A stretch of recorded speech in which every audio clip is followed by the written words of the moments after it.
let's get right to it.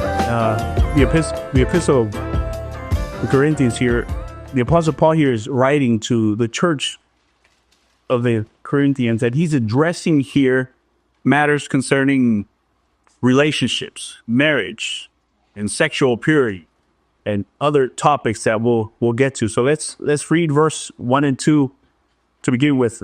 Verse 1 says this: "Now concerning the things about which you wrote, it is good for a man not to touch a woman."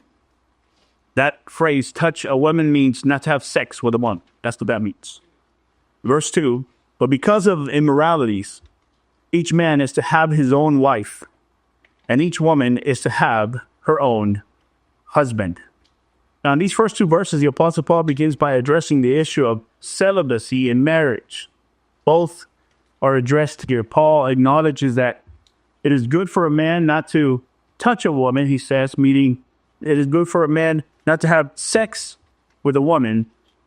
And he highlights the virtue, the gift of self-control and purity in relationships. And this is a gift. What he is going to talk about celibacy is not one that many have, but there are some that do have it. And so he is saying this in the beginning of verse 1. "Now concerning the things about which I wrote you, it is good for a man not to touch a woman."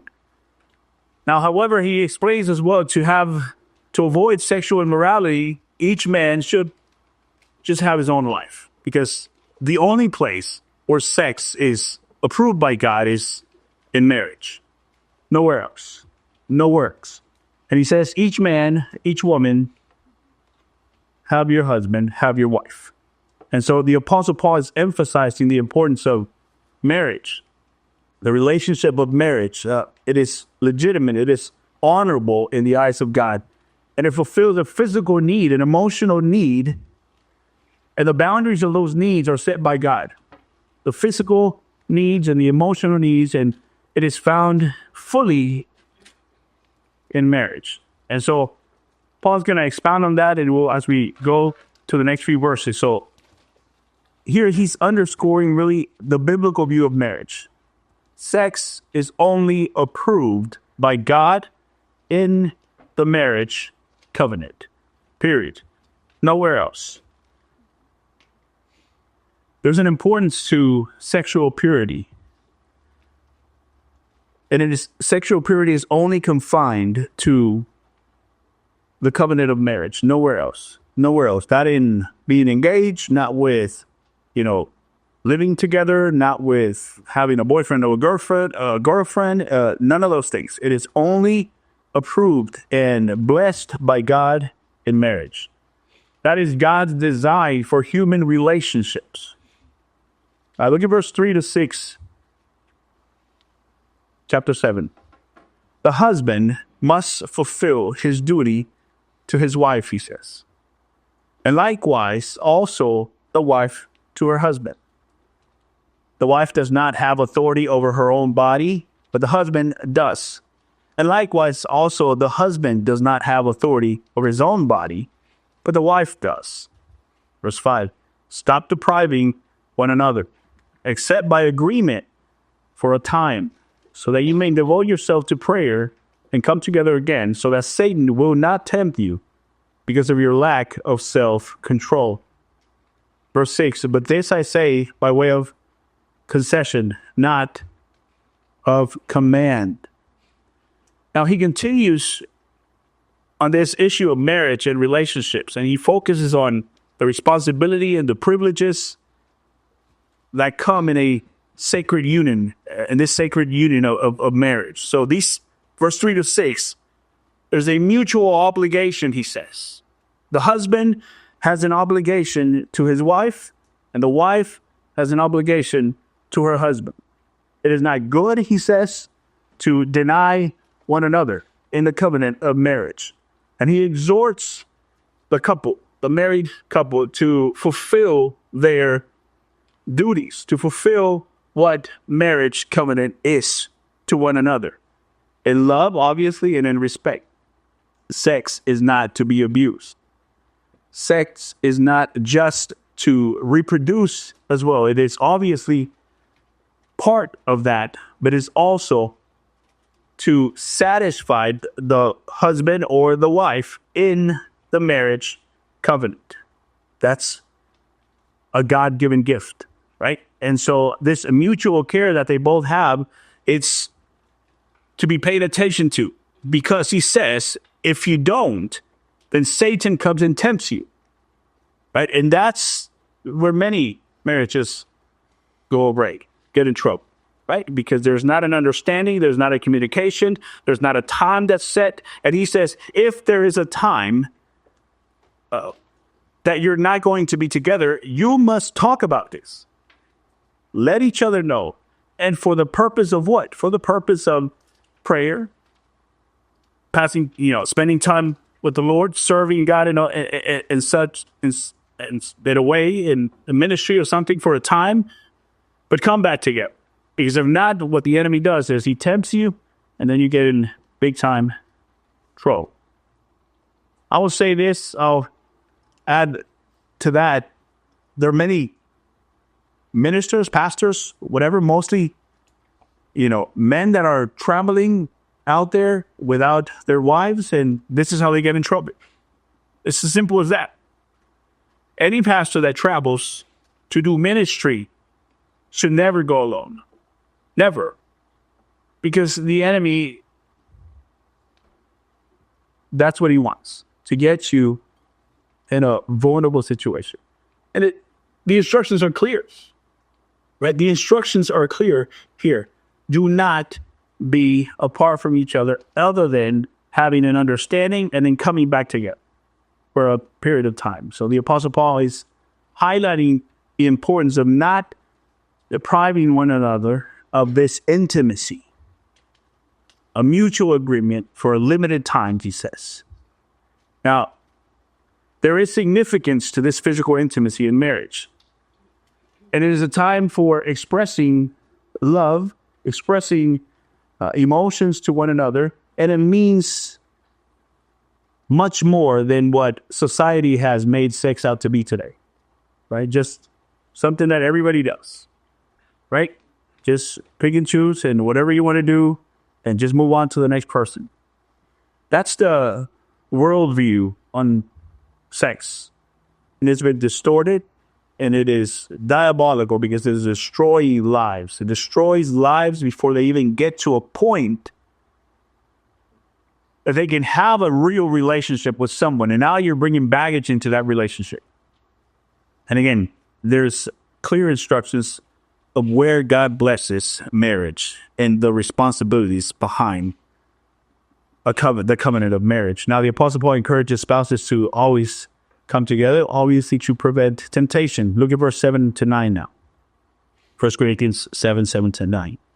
Yet I wish that all men, he takes a turn here, or even as I myself am, he says. However, each man has his own gift from God. One in this manner and another one in that, he says. Verse 8, but I say to the unmarried and to the widow that it is good for them if they remain even as I. Verse 9, but if they do not have self-control, let them marry, for it is better to marry than to burn with passion. So he's saying, whatever state you're in serving God, keep it that way. If you're single, and we're going to talk about singleness and the blessing of singleness. See, if you are single, great, stay that way. Serve God that way, right? Because he's like, I'd rather you be as I am, he says, with this gift of celibacy. Now, that is not for everybody, right? And it's rare today. But if there is someone like that, then it is better for them to remain that way and to serve God in that way. We'll talk about why those reasons are as we keep reading. But he says that if you can't be that person, that guy or that gal that can do that, then marry. Because it is better for you to marry because you don't have self-control than to burn with passion, meaning than to go and sin in this matter with either fornication or adultery or whatever that may be. So he's expressing here his preference. He's saying if you are single, then remain single and serve God, because that is a gift from God. Now, if you are married, then serve God in that way. But there are limitations when that is present, and we'll talk about those in a little bit here. God's plan is for marriages to meet each other's sexual needs. Now, if you have the gift of celibacy, you say and stay like that. If you don't, then in marriage, there is this covenant that allows you to meet that need. Now, if anyone here is married, or you're going to get married, or you're planning about, I've been married 21 years this past Thursday. And thank you. And it's a giving of yourself that has to be understood before you enter the covenant of marriage. It is no longer about you. Especially guys, if all the guys here need to understand this. It is no longer about you. It is all about you dying to self so that you can be loved in a sacrificial way. This is easier said than done. I can stand here and preach this, but trust me, it is a lot harder to live that. But that is what we do as men. We live sacrificially for our wives. And then when kids come, they are added to the package. But that's what we do. And so both husband and wife, you now belong to one another. You don't belong to yourself anymore. This idea of, you do you, I do me, and I have my own things, and no, that goes away. In marriage, it is a covenant. You become one. And God honors and blesses that. Paul is also recognizing celibacy here, and that is a special calling. And again, not everyone is able to embrace that. But he says those who struggle with self-control, meaning that don't have that gift, he say just get married, right? Don't burn with your passion. It is better to marry. Now, whether someone is called to singleness or to marriage, it's vital to honor God in that calling. It's vital to honor God, to walk in obedience of whatever his will is for your life, right? So if you're single, embrace that, right? Don't hurry yourself. Don't put pressure on yourself to get married. I mean, unless you're burning, right? This is what he's saying. If you can't do this, get married and don't have that issue, because it would lead to sin. And that's opposite of what a glorifying life looks like. So if you have a problem being single because you are burning with desire, then just get married. Obviously, to a godly woman or man. It's better, right? It's better. But if not, then enjoy your singleness. For what? To serve God with everything. Think about, you are not restricted. Because in marriage, now you don't think just for yourself. You have to think about your wife. And if you have kids, you have to think about your kids to do ministry. You do both, and you have to balance that, and God has to help you. And it is not the easiest thing to do. But if you're single and your desire is to serve God, go all in. And this is what Paul is saying. Serve and honor him with everything. Enjoy your singleness. And then don't worry about what friends are doing. Oh, well, everybody's getting married around me. I need to focus on God first. Now, if that comes when it comes, then great. Let it come. That's fine. It'll happen. It's a good thing, Paul says, as well. It is honorable. But do not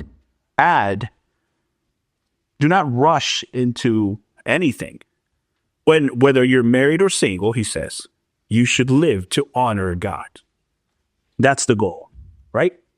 Obedience to his will. in singleness or in marriage. Verse 10 and 11. But to the married I give instructions, he says, not I, but the Lord, that the wife should not leave her husband. So now he's beginning to address the issue of divorce. He says, but to the unmarried I give instruction, not I, but the Lord. So he's making sure that, listen, this is not my opinion. I'm speaking what God wants me to say here. It says that the wife should not leave her husband. Verse 11, but if she does leave, she must remain unmarried, or else be reconciled to her husband, and that the husband should not divorce his wife.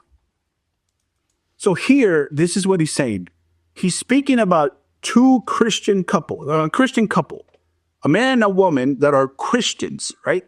He's emphasizing that God's command is not, God's desire is not for the Christian couple to divorce. That is not God's will for a marriage. And he's not saying it can't happen. He's saying you shouldn't divorce. Now, if it does happen, he says, he gives an instruction.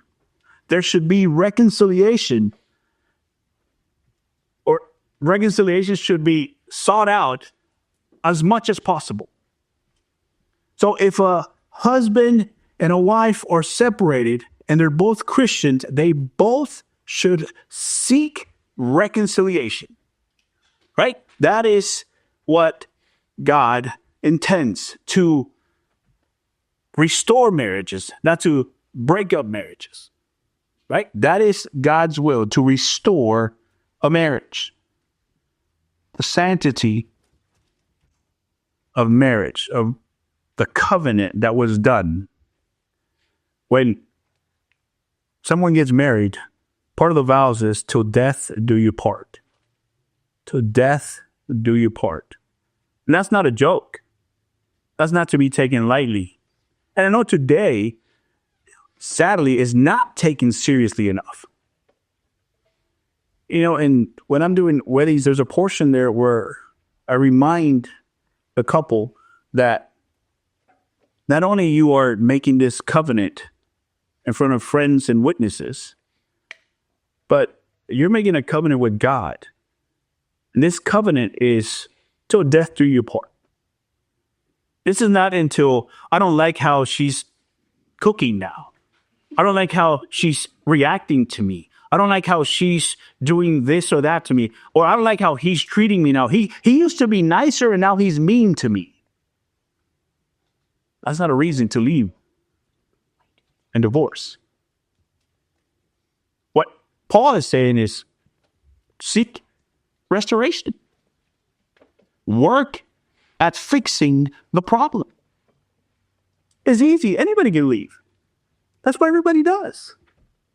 That's what everyone does. You're not meeting my needs, so therefore I'm not meeting your needs. God calls us to obey him and to play our role, whether she or he is meeting the needs of one another. Now, obviously, it is a problem if they're not, and it needs to be fixed. But never is divorce encouraged in the Bible.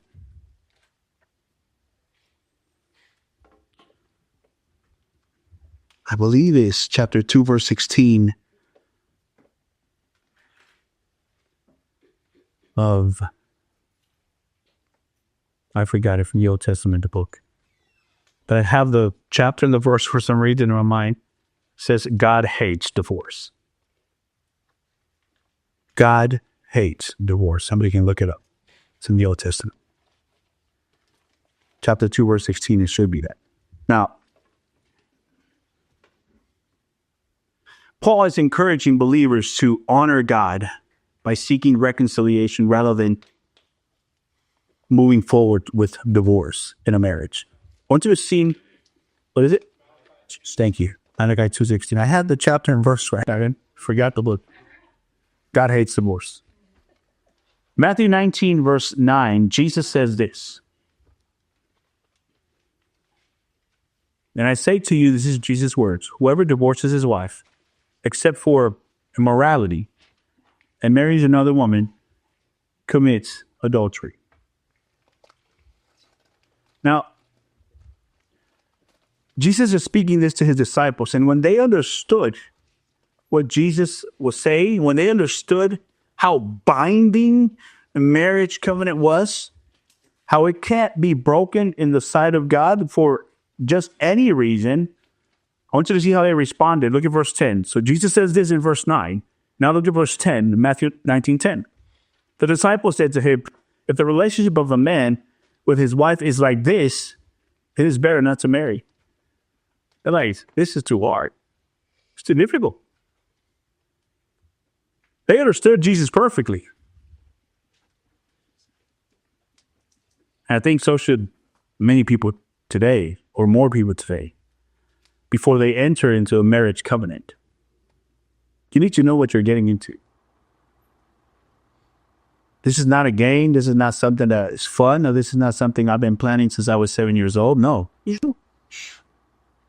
This is a covenant between God and a man and a woman for life. And it is to be taken serious. Because when we take it lightly and we go into it without really knowing what this means, anything can come in and break this. Because we're not understanding the severity and the importance of the commitment we're making.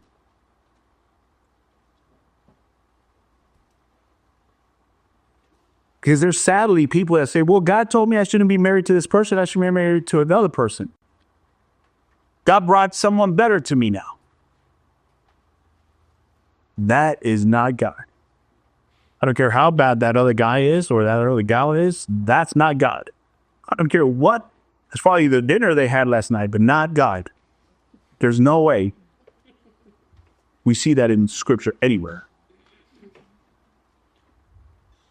God never recognizes a divorce for such reasons. Jesus never commands divorce in the case of sexual immorality. He says it is permitted. Permitted doesn't mean command, which means even in sexual immorality in a marriage, there's restoration for that. Now, it is permitted, he says, if the other half is not willing to forgive. But there should always be a perseverance of restoration in the marriage.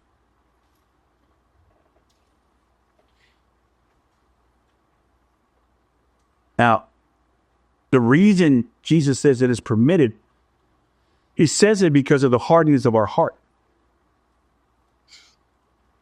He says it because, look at Matthew 19:8. We read verse 9 and 10, just the one before Jesus expresses to his disciples. He says to them, because of your hardness of heart, of your hardness of heart, Moses permitted you to divorce your wives. But from the beginning, it has not been this way. It's Jesus speaking. And because of how you are, it is permitted in this way. But it's not like that from the beginnings. This is a covenant for life. The life. Go back to 1 Corinthians now, chapter 7. Let's look at verses 12 to 16.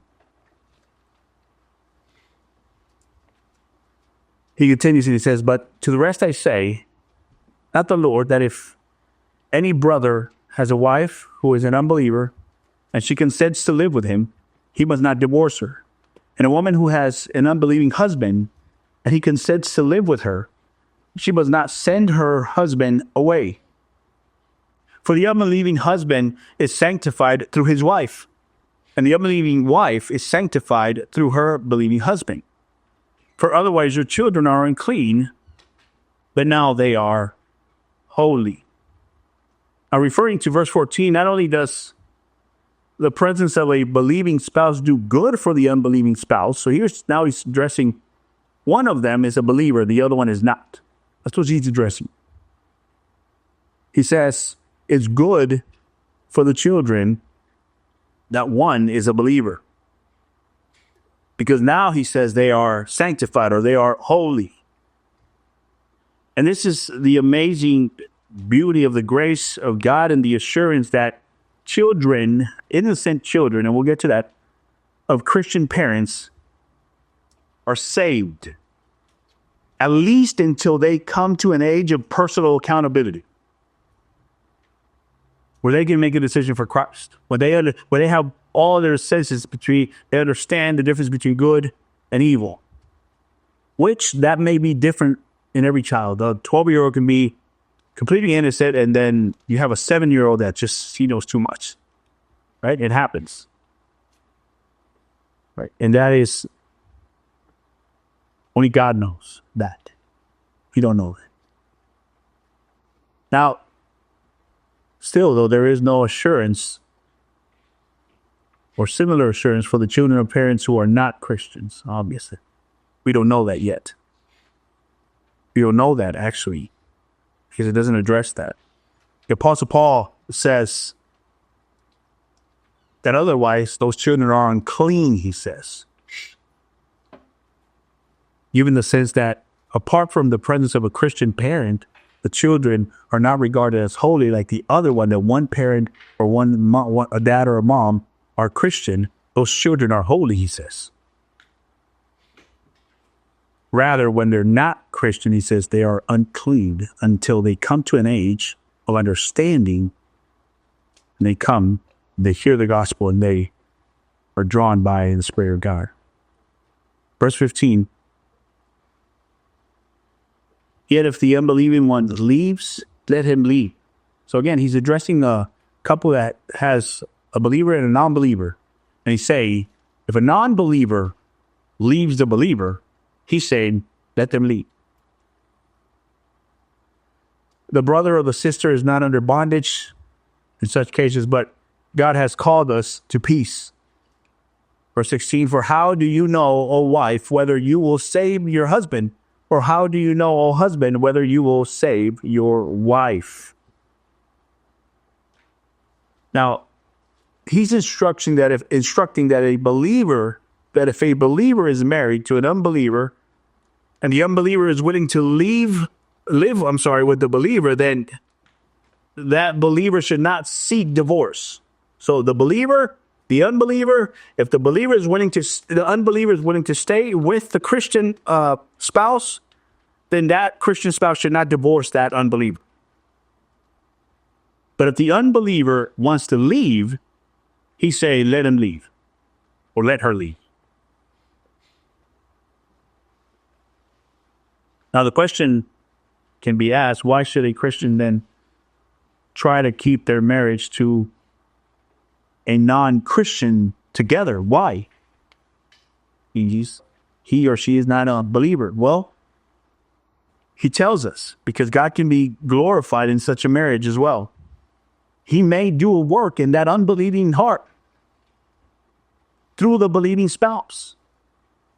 That's why he said, don't divorce if you're the believing spouse.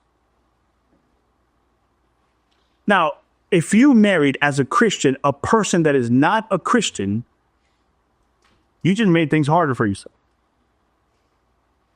You can, but the Bible talks about not coming together with unequally yoked people. But if you do, it just adds more to the pressures of marriage. And even with two believers, there's already pressures.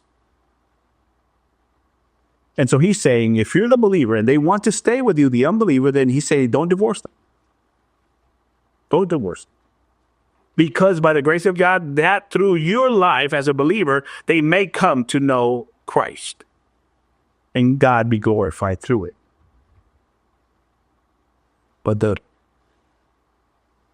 other side of that is, if he or she decides to leave the unbelieving spouse, then the believer is not bound in these cases anymore, right? Because he's saying we should have peace. We should have peace. No longer the Christian is under any bondage, that marriage covenant. They're free to remarry. And so now that Christian spouse, husband or wife, is free to remarry. And God approves that.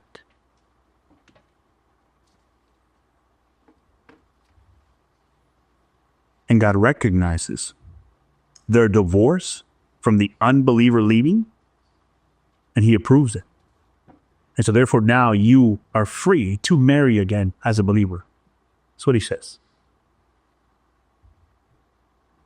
Why? Because the believer is called to live in peace, as God calls us to live in peace with others.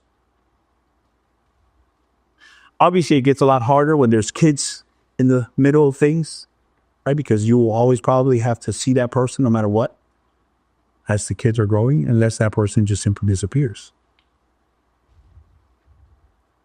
I mean, it gets tricky with all the things that go on in society today, but as Christians, we have a biblical view of the world, and that's as much that we should strive to see and live in this manner as much as possible. And everything that we can, obviously. Verse 17, 1 Corinthians 7:17. Only as the Lord has assigned to each one, he says, as God has called each in this manner, let him walk. And so I direct it all to the churches. Now, no matter what your situation is, we began saying, married, single, divorced, widowed, remarried, whatever situation you're in, you need to understand this. God can work in your life. God can work in your life. Again, whether you're married, single, divorced, widow, or remarried, God can work in your life.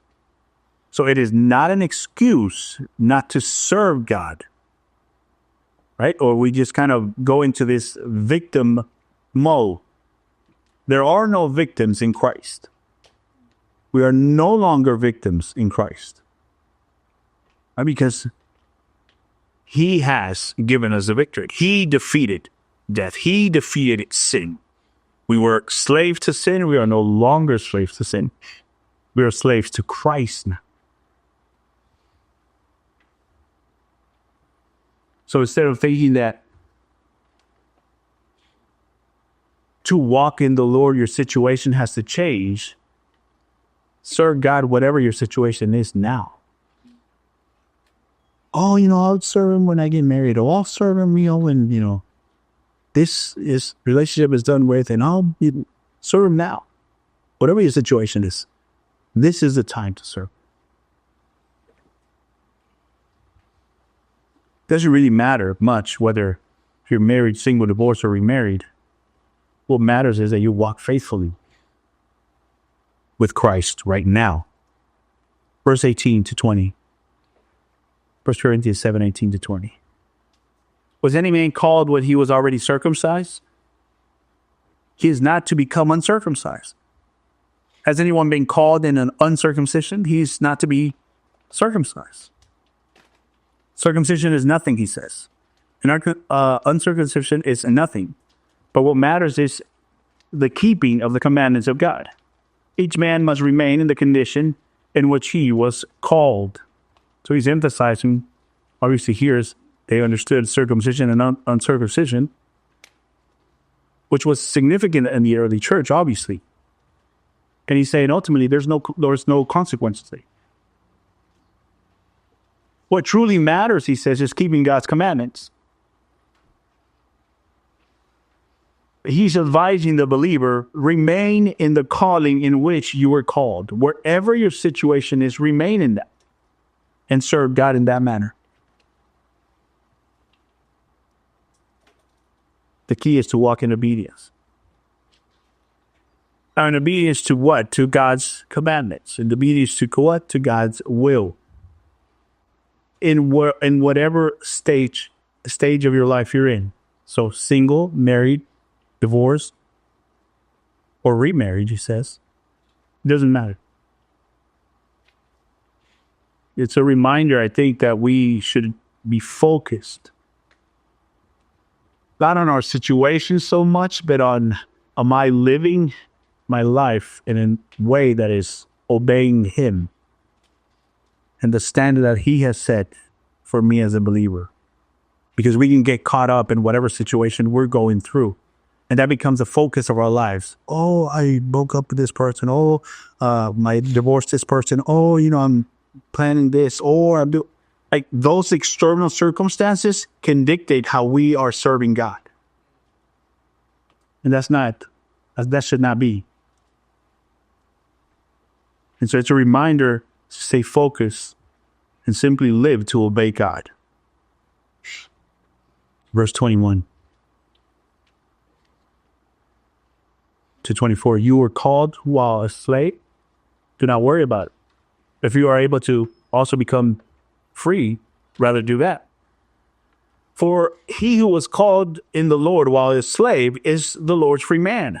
Likewise, he who was called while free is Christ's slave, he says. Verse 23, you were bought with a price. Do not become slaves of men. Brethren, each one is to remain with God in the condition in which he was called. Obviously, he's addressing the issue of slavery in a unique manner, shedding light, I believe, with profound spiritual truth that you are free indeed in Christ Jesus.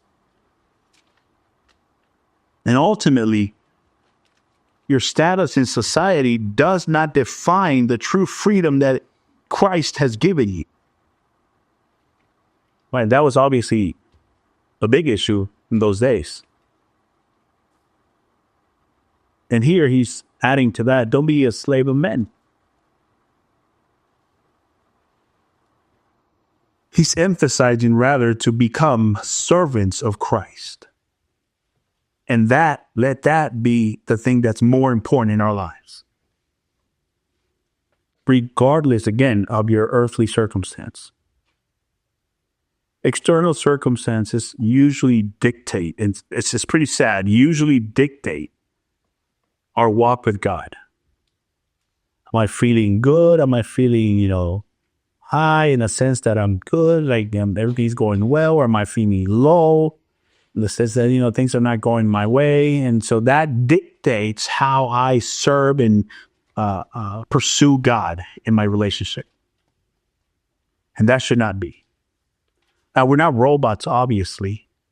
I'm not standing here saying, suck it up and deal with it. But I am a little bit. Because we need to toughen up. Because Christ, being righteous and just, suffered for no reason. We're not excluded from suffering either. And yet he was faithful to his Father to the end. So there is no excuse for us to, again, have that victim mentality in our serving God. Just trust when things are bad, trust in his word. The Bible, the word of God, is medicine to our bones, it says. Medicine to our bones. And so you're down, you're broken, things are happening, not lining up how you thought things should have been, or this person or that person. Here's your answer. But we usually tell, well, yeah, I know that's the answer, but I want to hear what my friends think about it. Or I want to hear, who cares what people think about whatever you're going through? God has the solution for whatever we may be going through. And he has given us the instructions that we need to move forward, to get out of the funk, right? And to live a life, wherever your situation is, serve him honorably. That's what he says. It doesn't matter where you find yourself in society, in the situation, and the circumstance. Serve God. If you're a Christ follower, if you're a Christian, serve him, whatever your situation is.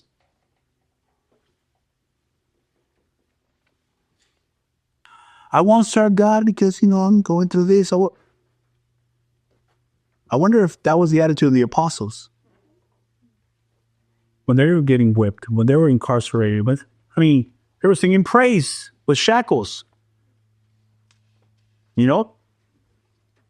Waist high in feces, singing praises in a cave. It didn't matter. And this is why I truly say we need to toughen up as Christians and not take the victim mentality. Not take the victim mentality. Verse 25. Now concerning virgins, all the way to 28, I have no command for the Lord, but I give an opinion as one who, by the mercy of the Lord, is trustworthy. I think then that verse 26 is good in view of the present distress, and that it is good for a man to remain as he is. Are you bound to a wife? Verse 27, do not seek to be released. Are you released from a wife? Do not seek a wife. Verse 28, but if you marry, you have not sinned. And if a virgin marries, she has not sinned. Yes, such will have trouble in this life, and I am trying to spare you. Paul's advice here is reflecting a theological understanding to our earthly relationships should not distract us from the primary focus of serving God wholeheartedly. Whether married, whether single, your aim is to have an undivided devotion to Christ, no matter where you are. Here the Apostle Paul is speaking to a never married man, right? And he recommends stay like that. That's what he says. Remain as you are. And if you're married, remain as you are. Don't leave your wife to say that you're going to go serve the Lord. I've heard that too. Well, she wasn't with it. She didn't support me, and so I needed to do the Lord's work in whatever country, so I left my family and obey the Lord. No, you didn't. No, you didn't. That is not God. And so it's, I know it's funny, but it's true. People they truly believe that God told them to leave something, that it was a covenant with God, to do something for God, apparently. And they justified breaking up a marriage, leaving their wives and their kids. It's shocking. Now, let's answer the question, what is the advantage of remaining single? Well, we've talked about it a little bit. We can easily imagine the time that you have, how much more of a burden it is to have a wife and a child and children to just pick up and go, right? If the Lord opens something for you to do as a single person, you can just go, make a decision, and go. But if you're married, you can't just go. This is months of talking about it. Are we selling the house? Are we moving the kids? Or even if it's just to another zip code. You can't just make a decision. Trust me, I know it doesn't happen that quickly. You have to plan this whole thing when you're married.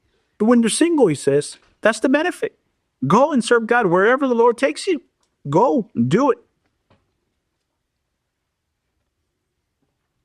You can have a strong commitment to the Lord without restrictions. That's one of the big benefits to serving God in your singleness. Now, what is the advantage in serving God married, or to remain married? Well, in the time of difficulties, you are there for your family and your family is there for you. They're there always to support you. You're not alone anymore, ever again. God's solution to loneliness in the garden was marriage. Adam looked around and he was alone. And God provided a companion. Right? And so one of the benefits is that you have companionship. You have a partner for life, a wife, a husband. So the Apostle Paul never implies that being married or single is more spiritual than one another. He's saying, if you're single, great, serve God with everything you have. If you're married, be faithful and serve God as much as you can, right? And be a good husband, a good wife. And that was the big mistake in the Corinthian church, with the Corinthian Christians.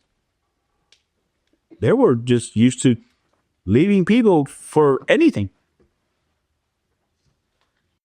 Regard for marriage. Verse 29. But this I say, brethren, the time has been shortened, so that from now on, those who have wives should be as though they had none, and those who weep, verse 30, and those as though they did not weep, and those who rejoice as though they did not rejoice, and those who buy as though they did not possess, verse 31, and those who use the world as though they did not make full use of it. For the form of this world is passing away. What does all that mean? Well, here's what the Apostle Paul is saying. Be careful. He's warning us against putting deep roots in a world that's passing away. He's saying, this world is going to pass away. Your interests should not be in this world. The priorities of your life should not be this world or in this world. He's urging believers to recognize the short time that they have to live in such a way that you are always expecting the Lord's return. Right? And so you live in a different way now because you're expecting him to return. There's an urgency to advance the gospel. There's an urgency to remain pursuing sanctification, pursuing holiness, living a life that is honoring to God, right? When you understand my time is limited on this earth, everything is passing away here.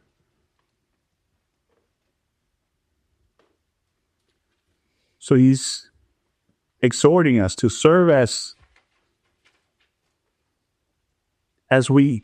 people that understand that earthly possessions, earthly relationships are going to pass away. Because even in your marriage, how long are you going to be married? 50, 60, 70 years if it goes great? Because one of them is going to die first. Or both together, who knows? It happens. It happens. And so, you see, there's expectations that many people put on their husband or their wives as someone that fulfills everything in their lives. And you can get in trouble with that when Christ is not your full fulfillment, but you're trying to look for it in your partner, in a husband and or a wife. And so when they fail, then your world comes crashing down because all your eggs are on that basket, saying, you need to fill all my emotional needs. Sorry, everyone's going to fail at that. Our fulfillment comes from Christ. And that's what he's saying. Live your life. Your allegiances should not be to the things of this world, even the relationship that you have, that you love. My job is to give my life for my wife, and I'm willing to do that. But my fulfillment fully comes from God. She has a role and I have a role that we should work hard to live up to. But our fulfillment comes from Christ. So our ultimate allegiance should be to an eternal kingdom. The kingdom of God, obviously. And he's emphasizing here this temporary present reality. He's saying prioritize your devotion to the things of the Spirit, to the things that are godly over the things of this world. And it just all you have to do is spend 5 minutes on anything social media to see what the world is like. It's all about yourself and having stuff or acting like you have stuff, but you don't. Right? That's everything. That's everything. Or that you look a certain way, but you don't really look like with that when you wake up. It's just the truth. And that's the world. And that's acceptable. And that's what people do. As Christians, we are not swimming with the current of the world. We are always swimming against the current of the world. If you find areas of your life that are flowing with the things of the world, something is wrong in your life. We are not like the world. Our views, our perspectives are not shaped by the world, but by His Word. Our attitudes, our actions, there has to be a sense of urgency. Christ is returning soon. It could be in your lifetime, but you don't know. It might be tomorrow. You don't know, but it doesn't matter. He is returning. And we live with that understanding. And so I live wanting to glorify Him in everything from the moment I open my eyes. Verse 32, 1 Corinthians 7:32 to 35. But I want you to be free from concern, he says. One who is unmarried is concerned about the things of the Lord, how he may please the Lord. So he's speaking to singleness. He's saying, let this be your worry. Please God. Focus on that. But one who is married is concerned about the things of the world and how he pleases his wife. So there's another issue. Now you got to make sure things are good here too. And his interests are divided. You see the difference in the singleness, the goodness in singleness for a Christian woman and a Christian man to pursue God wholeheartedly. In your singleness, there's a gift. Verse 34, he continues, he says, the woman who is unmarried and the virgin is concerned about the things of the Lord, that she may be holy both in body and spirit. But one who is married is concerned about the things of the world, how she may please her husband. Verse 35, this I say for your own benefit, not to put a restraint upon you, but to promote what is appropriate and to secure undistracted devotion to the Lord. Saying, listen, if you're single, enjoy it for the Lord. Right? Shh.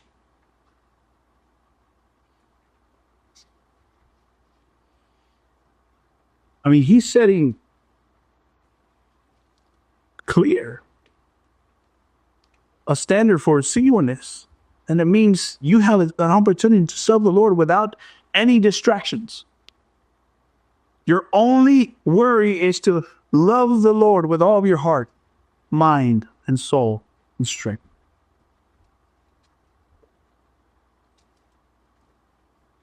He's encouraging believers that are single to consider the benefits of being free from the world, free from the concerns that the world brings, and focus on pleasing God in every area of your life. Now, he says, we read earlier, you're burning because you can't handle this singleness, then get married, man. Stop it. Stop. Don't live a life of sin. Don't, watch pornography. Don't, date many girls or guys to satisfy yourself. No, get married. Do the right thing, Christian. That's what he says. If you can't handle singleness, get married. Period. Because cowards continue to do the same thing because they love sin more than righteousness. So, no, I'm not ready. Well, wait, when are you ready? You're what? How old are you? You're not 10. And that would be pretty bad. You understand what I'm saying? Like, we need to take this seriously. He's not praying. If we say we're Christian, true Christians, that want to live godly lives, but if you're single and your heart and your desire is to please the Lord, and he's saying enjoy that and pursue that with all of your heart, with all of your strength. Do that. Because God honors that. And for him, the Apostle Paul, that was his situation. He could serve God and please God better as a single man. He had a gift of celibacy. If you know someone like that, please, I want to meet him too. I don't know anybody. But it's out there. It's out there. It's a gift. He says not many have it, but it's a gift. But if you don't have it, then get married. That's simple. Because another man can please the Lord in marriage as well. It's clear. One is not better than the other. He's, in this portion, advocating for singleness. Yeah. Serve God in that manner.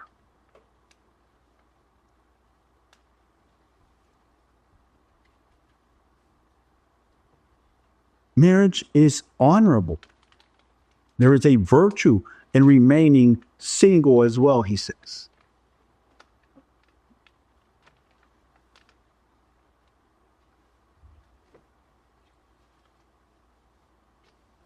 Because what the Christian does is she always seeks to honor God in all aspects of our lives.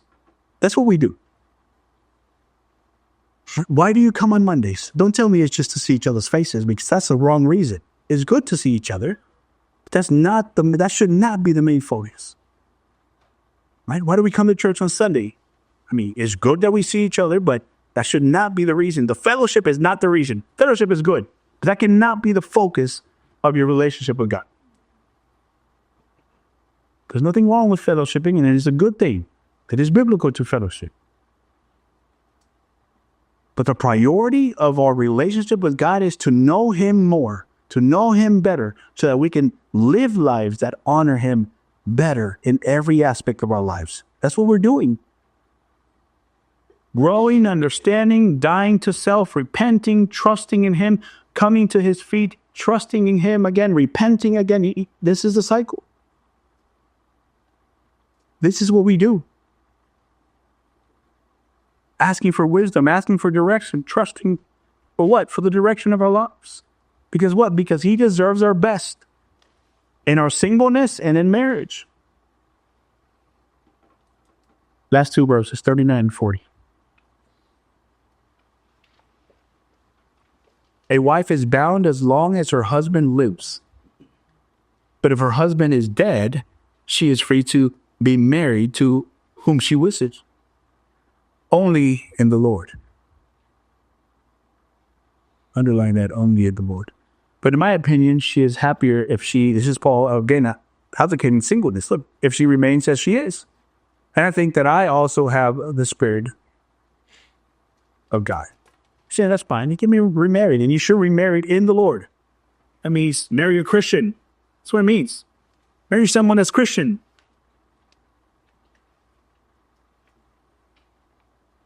So the Apostle Paul affirms celibacy, not because sex is evil, as some in the Corinthian church thought it was, that it was evil. But he's saying the unmarried state in a person, if they have this gift, gives you more opportunity to serve God.